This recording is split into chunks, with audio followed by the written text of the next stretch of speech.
Ladies and gentlemen, boys and girls, children of all ages, of course, I'm your favorite random man, Terrence Woods, is in the building today, and how you guys doing? So, welcome back to another reaction to video. Of course, I'm talking about the newly released Venom movie. Saw it last week, guys, and I want to talk about a couple things right quick before we actually get started for today's episode. So, just a quick note for those who wondering about my Detroit Become Human finale and my Attack on Titans playthrough. Just so you all know, first of all, for Attack on Titans is completely done. I just gotta figure out where I'm going, what day I need to get it uploaded. But it's gonna get uploaded soon. The game will be done. Second and foremost being for Detroit Become Human. Basically, what I'm going to do with that, either I'm going to do it either at YumaCon or do it sometime maybe in this month. I don't know how I'm doing it yet, but that we worry about that until later. But anyways, let's talk about Venom, guys. All right, so honestly, God, truthfully, I was a bit scared and a bit skeptical of this film, but I done something that I told myself I would never do. So actually, before I actually went to go see the movie, which was on Friday,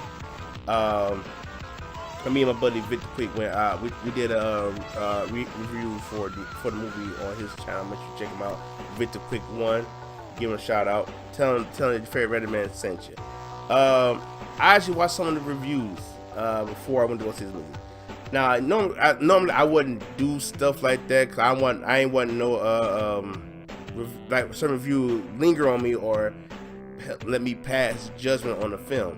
So I watched it, and when I watched the early reviews, they was pretty much saying like it was like some was pretty much undecided and some just flat out bashed the movie.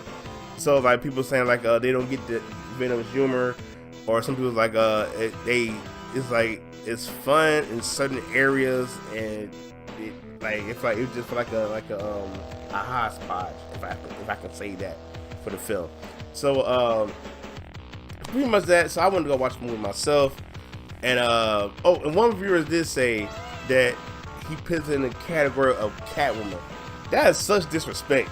So so by me going to go see the movie myself, with me and Vic again, I'm gonna put the link in the description box below. For me, the movie was actually pretty good. It's really good. Of course, Tom Hardy, he definitely knows how to carry. He's one of the greatest actors, in my view. He's definitely one of the greatest actors out there. I like how he handled Eddie Brock. How he still was this grade A douchebag, but I guess you call him like a douchebag with a heart, who's his own method is pushing for information or digging too hard, where he end up causing his job and pretty much his whole entire life. The film, of course, takes place in San Francisco. We actually get a glimpse of J. Jonah Jameson's son in the film. I think he had like a couple scenes. One of the scenes took him over. I believe that's what happened in the. But I know it happened in the cartoon of Spider-Man the animated series. No, pretty much they stuck to the part where the symbiote the symbiote was in the space pod. But before I go on, I am so happy. I can't express how happy I am, because in the trailer, I did a review for the trailer. The lady, she kept calling the symbiote. I'm like, dude, you don't say that. It's a symbiote. It's symbiote. She got me saying it. It's symbiotes. It's symbiotes, not symbiote. It's symbiotes. So I'm happy they fixed that. I really did. Cause I thought I was actually hearing it through the whole film, and I'm pretty much happy they fixed that. We had Life Foundations, and also played a part in this movie as well.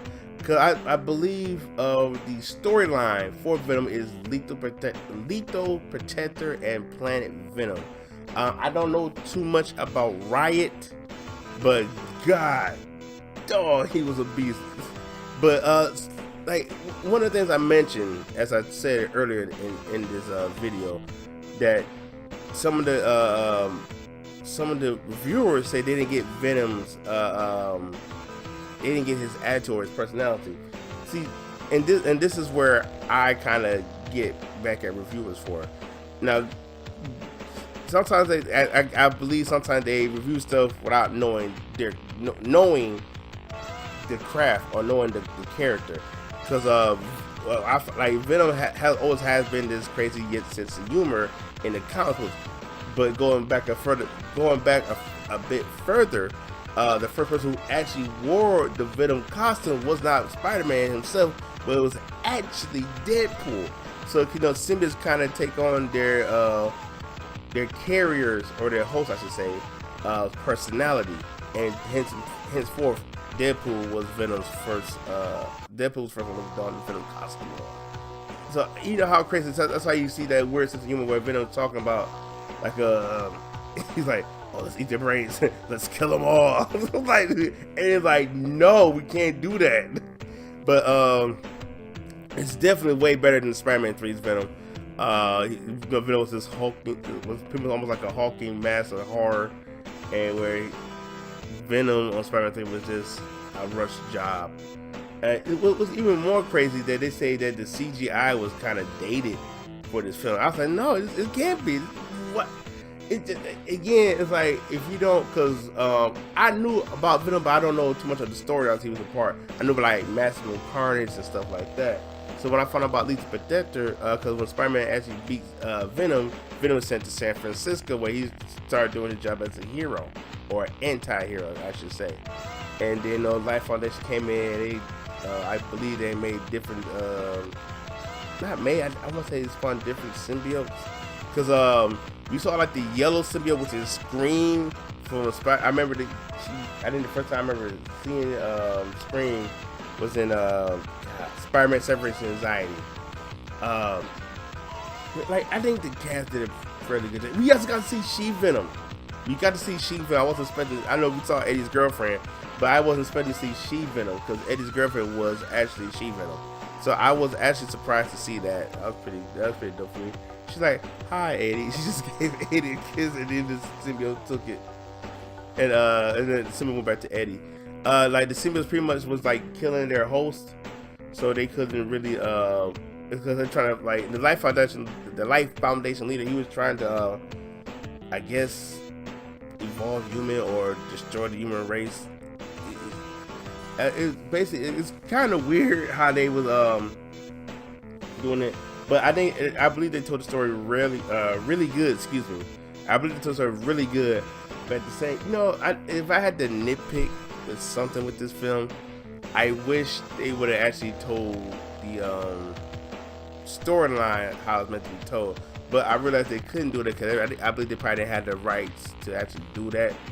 But like, it was weird. Because like with Rotten Tomatoes, these reviewers, these critics, they gave it like a low score, where the fans output was like at least 30% or past 30%.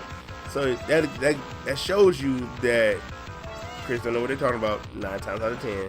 Especially when it comes to comic book movies like these that come out and don't understand. Because even this, I remember watching Looper on YouTube, and how they were saying like where the fans were pretty much divided was with Suicide Squad, where I think the fans was like with Suicide Squad, Chris wasn't, and a Justice League movie where the critics praised Justice League, and with the fans, including myself, for me, I was kind of more so on the fence with it, but a lot of people dogged that movie, and y'all see the reason why it was dogged.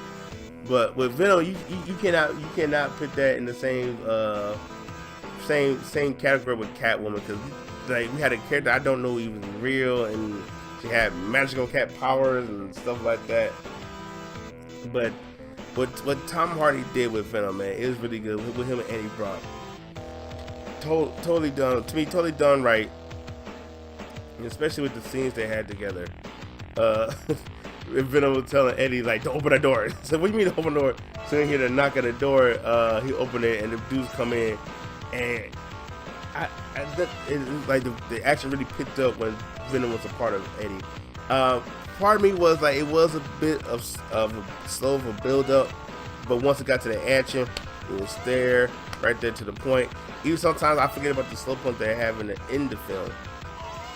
But pretty much Venom, like they had a fight between Venom and Riot. Venom, of course, beating Riot, and one of the ending funny scenes for me was with the film was like Venom's like, oh, she doesn't know. Eddie shook his head like, she doesn't know we're gonna get her back. Venom said that, and his girlfriend thought that Venom died, but Venom's actually still alive in Eddie. And even the even the end credits for Venom was good because we got to see Cletus Cassidy. Those you know, he's actually Carnage in the Spider-Man universe. So and Woody Harrelson, I think I pretty got a good decent guy to do that. So obviously the movie did like made at least over 200 mil. So we expect to see a sequel should be coming definitely soon. Maybe they can tell a better storyline. I don't think the storyline was bad, but some people believe it was kind of off the chart and people didn't know where it's going. I admit, like the Riot symbiote, I didn't know what was going on with that, but eventually it caught on what. But pretty much, guys, this movie is pretty good. I definitely go check it out for yourself. Never listen to critics. Always go get your own intake. Make sure you and throw your outtake so you know what's going on. So you know, because with comic book movies, and granted, I understand 9 times out of 10 they don't be that good, depending who's directing and so forth. Or as fans, we can tell when things is a rush job. Anyways, I love you guys so much. Make sure you like, share, subscribe, tell your friends about me, and please, I must say it again, please. We do have those cookies too, by the way. Please, you got, yeah, man. I'll see you guys in this video. Deuces, and I love you. I ain't here for the money.